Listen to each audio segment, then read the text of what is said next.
ಆಗುತ್ತೆ 30ನೇ ತಾರೀಕು ಇವತ್ತಿನಿಂದ ವಿಶೇಷವಾಗಿ ಮಧ್ವನಾಮ ಪಠಣ ಮಧ್ವನಾಮ ಇದೆ.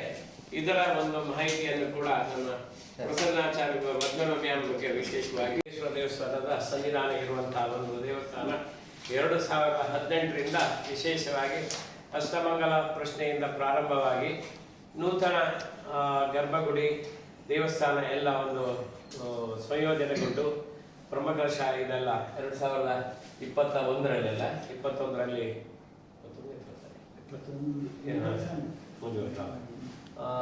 ಬ್ರಹ್ಮಕಲಶ ಎಲ್ಲ ಇದು ಹಾಗೆ ಅದು ಬೇರೆ ಬೇರೆ ಹಂತದ ಜೀರ್ಣೋದ್ಧಾರ ಪ್ರಕ್ರಿಯೆಗಳು ನಡೀತಾ ಇದೆ.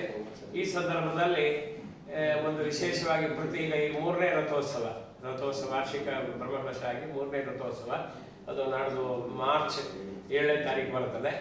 ಅದರ ಮೊದಲು ನಾವೊಂದು ದೇವಸ್ಥಾನದ ಒಂದು ರಥ ಮಾಡಬೇಕು ಅಂತ ಹೋದ ಉತ್ಸವ ದಿವಸ ಸಂಕಲ್ಪ ಮಾಡಿದಲ್ಲಿ ಜನ ಎಲ್ಲರೂ ಕೂಡ ಮುಂದೆ ಬಂದು ವಿಶೇಷವಾಗಿ ಅದಕ್ಕೆ ಸಹಕಾರ ನೀಡಿ ನೂತನ ರಥ ಒಂದು ನಿರ್ಮಾಣಗೊಂಡಿದೆ.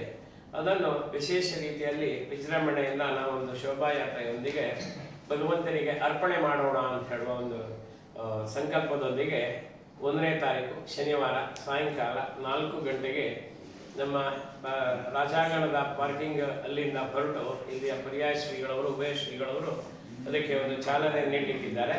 ಅನಂತರ ಶೋಭಾಯಾತ್ರೆಯೊಂದಿಗೆ ದೇವಸ್ಥಾನಕ್ಕೆ ಹೋಗಿ ಅಲ್ಲಿ ಭಗವಂತನಿಗೆ ಅನಂತ ಪದ್ಮನಾಭ ಸನ್ನಿಧಾನದಲ್ಲಿ ಒಂದು ಅರ್ಪಣೆ ಮಾಡುವಂಥ ಒಂದು ಕಾರ್ಯಕ್ರಮ. ಈ ಅರ್ಪಣಾ ಕಾರ್ಯಕ್ರಮದಲ್ಲಿ ವಿಶೇಷವಾಗಿ ಹಲವಾರು ಹಿರಿಯ ಮಠಾಧೀಶರಾದ ಶ್ರೀ ವಿಶ್ವಪ್ರಿಯತೀರ್ಥ ಶ್ರೀಪಾದಗಳವರು ಹಾಗೆ ಶಾಸಕರು ಹಾಗೆ ಇತರ ಗಣ್ಯರು ಎಲ್ಲ ಸೇರಿ ಅದನ್ನು ಭಗವಂತನಿಗೆ ಅರ್ಪಣೆ ಮಾಡುವಂಥ ಒಂದು ಕಾರ್ಯಕ್ರಮ. ಇಷ್ಟು ಕಾರ್ಯಕ್ರಮದ ಒಂದು ವಿಶೇಷ ಚಿಂತನೆ. ಈ ಕಾರ್ಯಕ್ರಮದ ಒಂದು ವಿಶೇಷ ಮಾಹಿತಿಯನ್ನು ಜನರಿಗೆಲ್ಲ ಮಾಧ್ಯಮದ ಮೂಲಕ ತಲುಪಿಸಿ ಇದು ಕಾರ್ಯಕ್ರಮದ ಯಶಸ್ಸಿಗೆ ನೀವು ಕೂಡ ಕಾರಣೀಭೂತರಾಗಬೇಕು.